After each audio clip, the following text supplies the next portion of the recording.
Folks, we're back again. This is another action figure, for crying out loud. This is a Redemption Skeleton 2022 Yomotoi Ltd Limited. This is from, I guess, Ghost Rabbit. It says on the top, Ghost Rabbit. And yeah, it kind of reminds me of the Kulu Warriors or whatever, the Kulu Skeleton guys. And it's something a little different. Yeah, so we're going to check it out. This is a curious find on Big Bad Toy Store because they had a whole set of them for over $200, and then you could get, I think these were like 30-ish or something like that. I forgot the price, but single figure just didn't seem like too expensive. So yeah, I figured we'd check them out. And there's a whole bio, a whole, all kinds of stuff, man. I need to find out more info on them. And yeah, more info on the designs and stuff too. And let's read this or try to get through it. But before we do that, we have the smiling Trickster, the sad Trickster, the raging Trickster, scaring Trickster, the laughter Trickster, and the cuddly Trickster. So yeah, there they all are, and some cool comic art on the back. Let's go ahead and see if we can get through this. Let's see.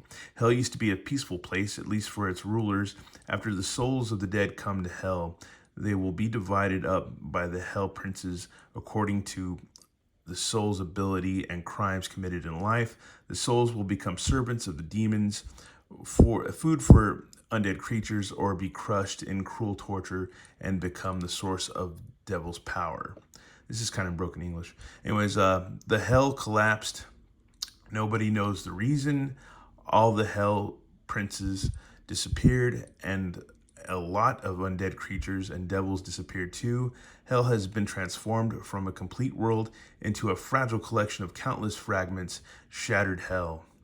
The souls of the dead are caught in a worse predicament in this turmoil, and the emerging hell warlord, the Nightmare King, recklessly tortures and uses all the souls under his control to gain greater power and destroy his competitors. After the cruel rulers of hell were broken, and the shattered hell revealed a more chaotic and tyrannical side. The shattered hell could be completely disintegrated in war at any time, spreading its destructive energy to more worlds.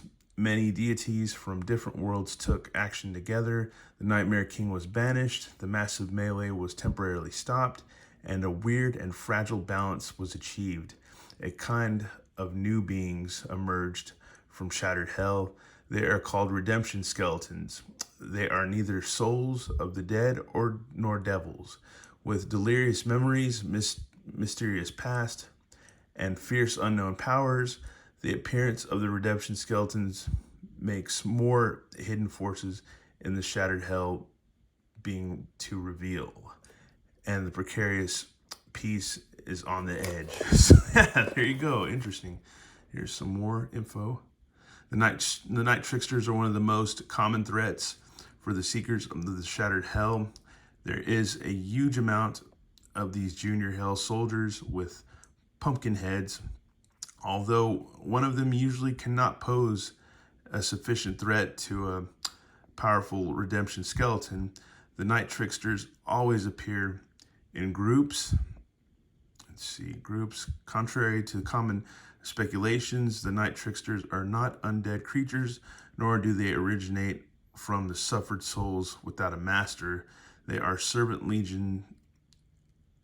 souls without a master. They are servant legions summoned by the scepter of the Nightmare King. They do not have their own souls. Their different emotions are just from different aspects of the malice curse, and their bodies are also composed in the shattered hell.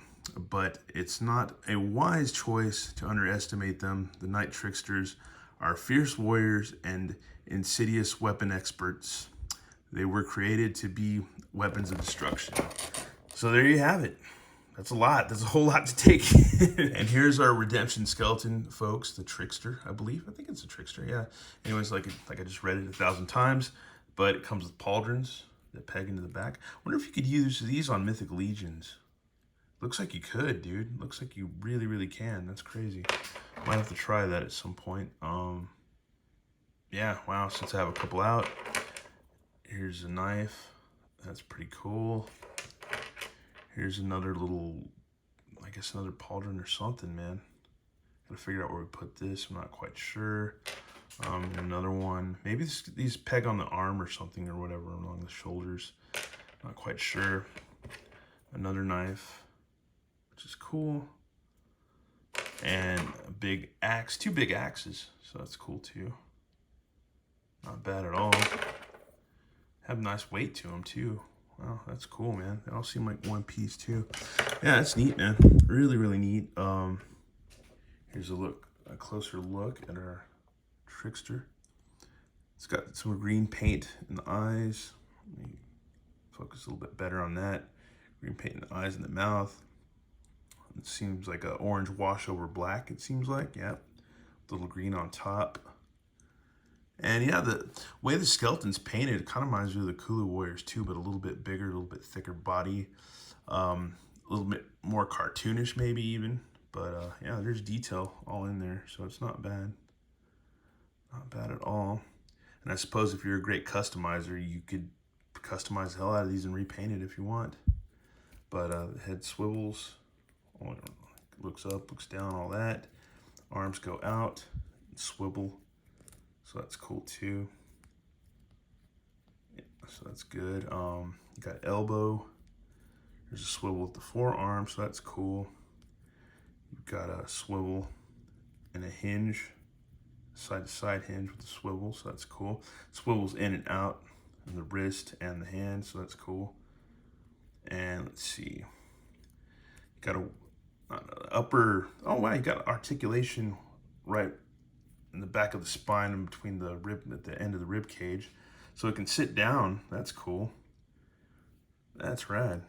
And then you got a waist twist. It swivels all the way around, so that's cool. They can't, doesn't look like they can do splits, but there is, yeah. So you can get back and forth, a little side to side, but not much. Then we got knees, but we gotta see if we can work these a little bit because they don't look like they're centered right. So if you move them, swivel, yeah, you got your knees going, so that's cool. So that's not bad at all. That works. Doesn't look like you have to heat anything up. Got a rocker pivot and swivel and all that on the feet. So yeah, feels kind of sticky. But yeah, it works, man. That's cool. That is freaking cool, man. I guess we gotta get him posed up. But we'll go ahead and work on that a little bit. See what we can do. Because he's gonna be kind of top heavy, so we're gonna have to monkey with him a little bit. Whoop. He's got holes for pegs and stuff for a stand, but I don't know if I have any stands that'll work on him right now. But he's gonna be super top heavy. That's the only problem. So yeah, I might have a pain of just get him posed up. But yeah, there he goes right there. Might as well give him some weapons. It's all posed up, man, so that's cool. It's also top heavy, so you're gonna have to work around that. It's like a big, you know, ball, heavy ball on top, the pumpkin head and stuff. So yeah, that's really gonna hinder articulation. It's not articulation, but posability, because it's gonna make him heavy. If you bend his abdomen a little bit too much, then it'll fall over. But other than that, get a cool little Trickster, like murderous killer, whatever, skeleton, Halloween type vibe going. So that's cool. That is really cool. And I guess the next thing we'll do is get him geared up with all his... Alrighty, folks, and here he is standing all armored up. It's really cool that they give you a lot of weapons. That's really, really cool. You get 2 knives, you get the 2 axes, you get, you know, your extra head, you get the skeleton head, and you get the pumpkin head, which he has an insane overbite, which is pretty hilarious. If you look at it, it's detail's not bad at all, but yeah, he's got a crazy wicked overbite, like his jaw's articulated, so that's cool. And yeah, it's cool, man. And then if you unpeg the arms, you can put this extra armor piece, which you gotta kind of cram it in there pretty good, or else the arm will pop off a little bit. But yeah, you could, I don't know, you could take or leave those extra pieces. You don't really have to have them on there. I almost think I'd prefer to take them off, to be honest with you. But the pauldrons, yeah, really cool. Really good detail. And just, yeah, he's cool, man. I've been standing up. We got to do some size comparisons real quick. For good old size comparison, we have him next to Praetorian from Mythic Legions. And we have here Charlie Brown.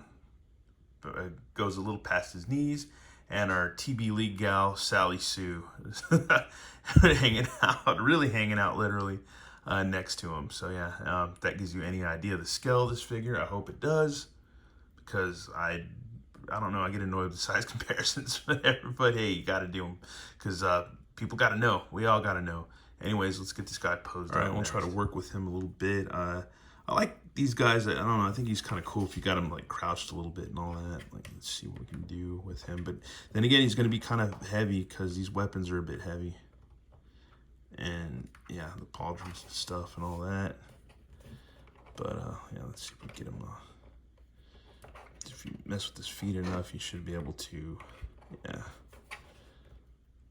I mean, it's not the most wicked pose, but it's not a bad pose. I mean, it's pretty much kind of how I had it before. But yeah, he's cool, man. And again, the pauldrons are gonna hinder the jaw a bit, but there you got the jaw, so that's cool. It's really cool. They're not bad figures, man. They're not bad. Almost, I don't know, like the Kulu Warrior's a little bit better, but these are a little bit thicker, bigger. But the thing is, it's a lot heavier, so and you're gonna have a problem of them like falling over and stuff like that a little bit if you don't watch out. There's a Kulu Warrior next to him. Yeah, the Kulu Warriors they're a little bit thinner, a little wafier, so to speak, but I feel like they're gonna retain their pose a lot better, a ton better, to be honest with you. But these guys, I feel like they're so top heavy, and the fact that the joints are kind of loose in the feet a little bit. I mean, it's just, I mean, they're not too loose, but a little bit, not like heinous. But yeah, I feel like, yeah, they'll flop over and stuff like that if you don't pose them correctly. But then again, the paint's pretty good too, but the paint's pretty good on those as well. So yeah, it just depends on if you just want a bigger skeleton or not. And it's cool that they have that little ball joint in the middle of the spine and the rib cage and stuff. But other than that, it's pretty cool, man. Build yourself a crazy skeleton army with Kulu Warriors and Redemption Skeletons. You can totally do that if you want. Anyways, thanks for watching, y'all, and have a good one. All right, later.